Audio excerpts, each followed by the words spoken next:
Everyone, so welcome back to my YouTube channel science की पाठशाला with प्रिया। तो कैसे हैं आप सब? आई होप आप सब बहुत अच्छे होंगे, बहुत अच्छे से आप लोग की पढ़ाई भी चल रही होगी। तो जैसा कि आप सबको पता है कि अभी हम क्लास 12th का 4th चैप्टर कर रहे हैं, जो कि आपका principle of inheritance and variation है। उसमें आज एक नया टॉपिक हमें करना है बेसिकली, जो कि आपका कोडोमिनेंस है। ठीक है, तो बिना किसी देरी के इसको शुरू करते हैं। देखिए, till now we were discussing, अभी तक हम लोग क्या पढ़ रहे थे? हम क्रॉसेस पढ़ रहे थे, जिसमें कि F1 जो है वो या तो दोनों पेरेंट्स से रिसेंबल कर रहा है, दोनों में से किसी एक से रिसेंबल कर रहा है, either of the two parents. ठीक है, तो दोनों में से किसी एक से रिसेंबल कर रहा है, जो कि आपका डोमिनेंस का केस है। या फिर वो बीच का है, जिसमें कि हमने इनकम्प्लीट डोमिनेंस में हमने पढ़ा था। लेकिन जब हम को डोमिनेंस के केस की बात करते हैं, तो इसमें क्या होता है कि जो F1 जनरेशन में जो भी होगा वो आपके दोनों पेरेंट्स के जैसा होगा। ठीक है, इसका एक बहुत अच्छा एग्जाम्पल है अलग अलग तरीके के जो आपके रेड ब्लड सेल्स होते हैं, जिससे कि हम ABO ब्लड ग्रुपिंग में यूज़ करते हैं ह्यूमन बींग्स की। ठीक है, तो ये इसका बहुत अच्छा एग्जाम्पल है। तो अब जो ABA ब्लड ग्रुप्स है उसको बेसिकली कंट्रोल कौन करता है? जीन आई कंट्रोल करता है। आपको ये लाइन याद रखनी है कि बेसिकली ABO ब्लड ग्रुप्स जो होते हैं उनको कौन सा जीन कंट्रोल करता है? तो जीन आई कंट्रोल करता है। ठीक है, अब जो प्लाज्मा मेम्ब्रेन होता है रेड ब्लड सेल्स का, उसमें शुगर के पॉलीमर्स होते हैं। अब आई होप पॉलीमर्स आपको पता होगा, जैसे कि ना सिंगल एक एक यूनिट मिल के जब एक चेन बना लेती है तो उसको पूरा पॉलीमर बोलते हैं। इसमें एक यूनिट को हम लोग मोनोमर बोलते हैं।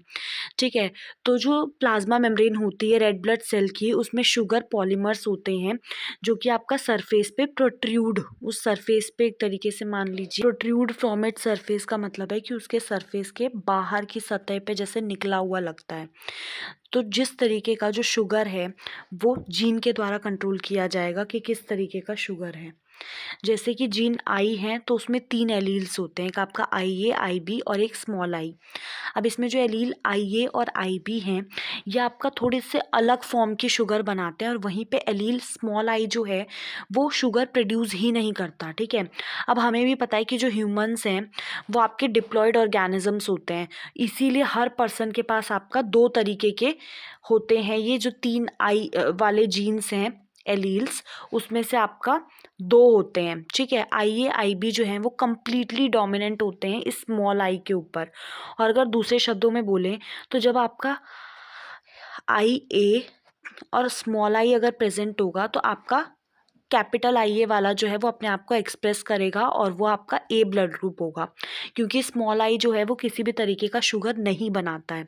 वैसे ही जब आप IB की बात करते हैं और I प्रेजेंट होगा तो इसमें IB अपने आप को एक्सप्रेस करेगा, और जब दोनों साथ में प्रेजेंट होंगे, मतलब जब IA IB प्रेजेंट होंगे तो दोनों ही अपने आप को एक्सप्रेस करेंगे, और यही केस होता है कोडोमिनेंस।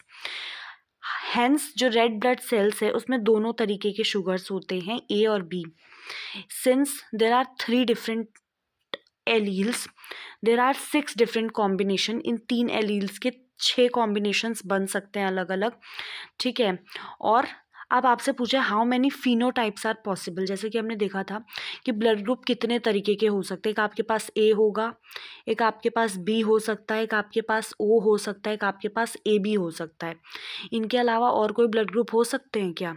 तो ये जो फिनोटाइप पूछा है ये आपके 4 तरीके के होंगे। ठीक है, अब जैसे हम थोड़ा सा यहाँ पे देखते हैं कि एलील फ्रॉम पेरेंट A, अगर कैपिटल I और A है और दूसरे वाले के पास भी सेम है तो हमारे पास ब्लड ग्रुप क्या होगा? A होगा। वैसे ही अगर AB है तो AB ब्लड ग्रुप होगा। वैसे ही अगर आपका IA है तो ये A हो गया, और IB IA दोनों है तो ये AB ब्लड ग्रुप हो जाएगा। आई होप ये चीज़ आप समझ रहे होंगे। यहाँ पे तो कोई शुगर ही प्रोड्यूस नहीं हो रही तो वो O होता है।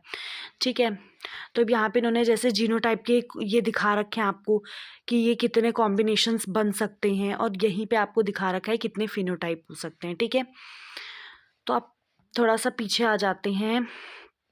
अब इसमें अगर देखें तो डू यू रियलाइज़ दैट कि जो एग्जाम्पल होता है ABO ब्लड ग्रुपिंग का, वो हमें क्या चीज़ प्रोवाइड कर रहा है? वो एक बहुत अच्छा एग्जाम्पल है मल्टीपल एलील्स का। इसमें हम क्या देख रहे हैं कि IA हो गया, IB हो गया, ये जो हैं ये आपके मल्टीपल एलील्स हैं। ठीक है, तो यहाँ पे क्या है आप देख सकते हैं कि more than 2 that is 3 alleles same character को गवर्न कर रहे हैं। ब्लड ग्रुप वाला जो है उस केस में आप देख सकते हैं कि 2 से ज़्यादा 3 एलील्स जो हैं वो एक ही करेक्टर को क्या कर रहे हैं, गवर्न कर रहे हैं। Since in an individual only 2 alleles can be present, हालांकि जो इंडिविजुअल है उसमें तो 2 ही एलील प्रेजेंट हो सकते हैं, तो जो मल्टीपल एलील्स है वो हम तभी इस हमें मिल सकता है जब हम बहुत ज़्यादा बड़ी पॉपुलेशन में स्टडी करेंगे, ठीक है। ओकेजनली सिंगल जीन प्रोडक्ट, आप देखो एक जो जीन का प्रोडक्ट होता है produce more than one effect, एक से ज़्यादा इफेक्ट वो प्रोड्यूस कर सकता है। इसी का एग्जाम्पल से हम समझते हैं कि एक पी की सीड है जो कि आपका स्टार्च जो सिंथेसिस उसमें होता है उसको एक जीन कंट्रोल करता है, और उस जीन में 2 एलील्स हैं, एक आपका कैपिटल बी है, एक आपका स्मॉल बी है, ठीक है। अब जो स्टार्च बनता है वो इफ़ेक्टिवली बन पाता है जब आपका कैपिटल बी मतलब जो होमोजाइगोट वाली आपकी कंडीशन होती है, तो आपका देखो ये वाली जब कंडीशन होती है तो आपका क्या हो रहा है, स्टार्च जो है वो बहुत अच्छा बन रहा है, स्टार्च आपका बहुत अच्छा बन पा रहा है, ठीक है। और इसीलिए स्टार्च अच्छा बनने की वजह से large starch grains are produced, ठीक है। और इसी के कॉन्ट्रास्ट में जब आपका स्मॉल बी वाला जब होमोजाइगोट कंडीशन है तो ये लेसर एफिशिएंसी है स्टार्च सिंथेसिस में, और इसीलिए स्टार्च ग्रेन्स जो हैं वो छोटे हैं, ठीक है। तो आफ्टर जब सीड मैच्योर हो जा रही है तो कैपिटल बी वाली जो सीड्स हैं वो बिल्कुल राउंड हैं, और वहीं पे स्मॉल बी वाली कैसी हैं, थोड़ी सी रिंकल्ड हैं, ठीक है।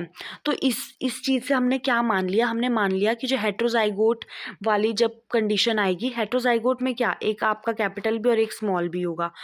आपने अगर इससे पहले वाली वीडियो देखी होगी तो आपको ये तो पता होगा कि होमोजाइगोट और हेट्रोजाइगोट क्या होता है। होमो मतलब सेम जब होगा तो वो होमो वाली कंडीशन होगी, और हेट्रो मतलब जब आपका अलग होगा, तो ये आपका कैपिटल बी और स्मॉल बी है, तो ये हेट्रोजाइगोट वाली कंडीशन हो गई। तो इसमें क्या बोला है कि जब हेट्रोजाइगोट्स जो हैं वो आपका राउंड सीड प्रोड्यूस कर रहे हैं, मतलब जो हेट्रोजाइगोट्स हैं वो कैसी सीड प्रोड्यूस कर रहे हैं, राउंड सीड प्रोड्यूस कर रहे हैं। तो यहाँ से हमें देखने में क्या लग रहा है, हमें लग रहा है कि ये जो कैपिटल बी वाला है ना ये डोमिनेंट एलील है, क्योंकि हमने क्या देखा था, हमने यहाँ पे देखा था कि कैपिटल बी वाले जो हैं वो राउंड सीड बनाते हैं, ठीक है। तो हमें क्या लगा कि जो हेट्रोजाइगोट्स हैं वो राउंड सीड प्रोड्यूस कर रहे थे, तो हमें लगा कि कैपिटल बी जो है वो डोमिनेंट एलील होगा, तभी तो ये इसके ऊपर डोमिनेट करके अपने आप को एक्सप्रेस कर रहा है। लेकिन जो स्टार्च ग्रेन का इनमें जो प्रोड्यूस हो रहा है ना वो इंटरमीडिएट साइज का है, वो बीच का है कहीं ना कहीं। तो so if starch grain is considered, अगर हम स्टार्च ग्रेन के साइज को कंसीडर करेंगे, अभी तो हम ये देख रहे हैं कि वो राउंड है, रिंकल है, लेकिन अगर हम दूसरी तरफ से देखने लगेंगे ना, अगर हम स्टार्च ग्रेन के साइज को कंसीडर करेंगे एज द फिनोटाइप, तो इस एंगल से हमें क्या दिखेगा कि ये जो एलील्स हैं ये क्या शो कर रहे हैं, इनकम्प्लीट डोमिनेंस शो कर रहे हैं, पूरी तरीके से अपने आप को एक्सप्रेस नहीं कर पा रहे। और इसीलिए जो डोमिनेंस है ना वो कोई ऑटोनॉमस फीचर नहीं है किसी जीन का। ऑटोनॉमस क्या होता है, जो चीज़ खुद से हम कंट्रोल करते हैं, ऑटोनॉमस, ठीक है। और जो प्रोडक्ट है जिसकी उसमें इंफॉर्मेशन है वो डिपेंड करता है, जो डोमिनेंसी है या जो भी है वो डिपेंड करता है कि ज़्यादातर किस पे डिपेंड करता है, जीन के प्रोडक्ट पे डिपेंड करता है, and the production of particular phenotype, जो पर्टिकुलर उससे जो प्रोडक्ट मिल रहा है, उससे जो पर्टिकुलर फिनोटाइप प्रोड्यूस हो रहा है from this product as it does on the particular phenotype जो हमने एग्जामिन करने के लिए चूज़ किया है। In case more than one phenotype is influenced by the same gene, मतलब सेम ही जीन है लेकिन वो एक से ज़्यादा फिजिकल अपीयरेंस को या फिनोटाइप को इन्फ्लुएंस कर रहा है, ठीक है। तो अभी हम inheritance of 2 gene next class में करेंगे। तब तक के लिए thank you so much. Video पसंद आए तो आपको पता ही है चैनल को सब्सक्राइब कर लीजिएगा, एंड अगर आपने और भी वीडियोस, इससे पहले कि हमने बहुत सारी वीडियोस कर रखी हैं क्लास 12th की, वो सीरीज़ चल रही है तो आप उसे ज़रूर देखिएगा। Thank you so much.